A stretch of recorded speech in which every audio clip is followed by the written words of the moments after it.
দুটো পাখির অসমাপ্ত ভালোবাসার গল্প।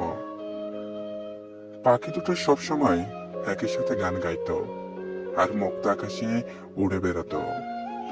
একদিন তারা ভাবলো তাদের পুরনো বাসাটা বদলানো দরকার। ওরা নতুন একটা বাসা বাঁধলো।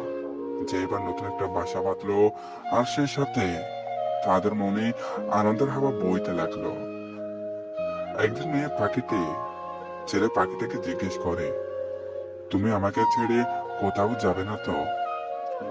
ছেলে পাখিটি বলে, উড়ে গেলে তুমি আমাকে আবার ধরে এনো। তখন মেয়ে পাখিটি বলে, তোমাকে তো ধরে আনতে পারবো, কিন্তু তোমার মন তো পাবো না।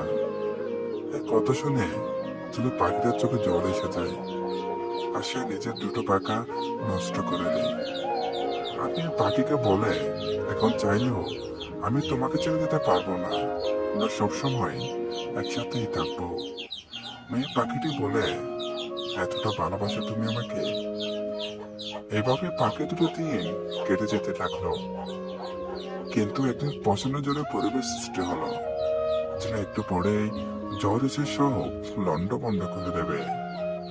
মেয়ে পাখিটি অনেক ভয় পেয়ে গেল, আর সে বলল, এখন কি করবো আমরা?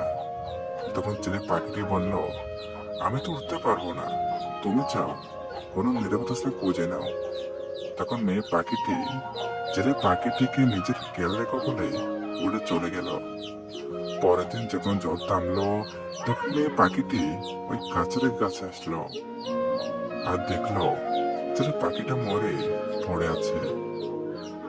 আর তার পাশে মাটির উপর ছোট্ট করে লেখা ছিল, যদি তুমি একটিবার বলতে আমি তোমাকে ছেড়ে যেতে পারবো না, তাহলে হয়তো আমি জ্বর আসার আগে মরে যেতাম না। গল্পটি ভালো লাগলে শেয়ার করে দিন, আর চ্যানেলটি সাবস্ক্রাইব করে আমাদের পাশে থাকুন। ধন্যবাদ।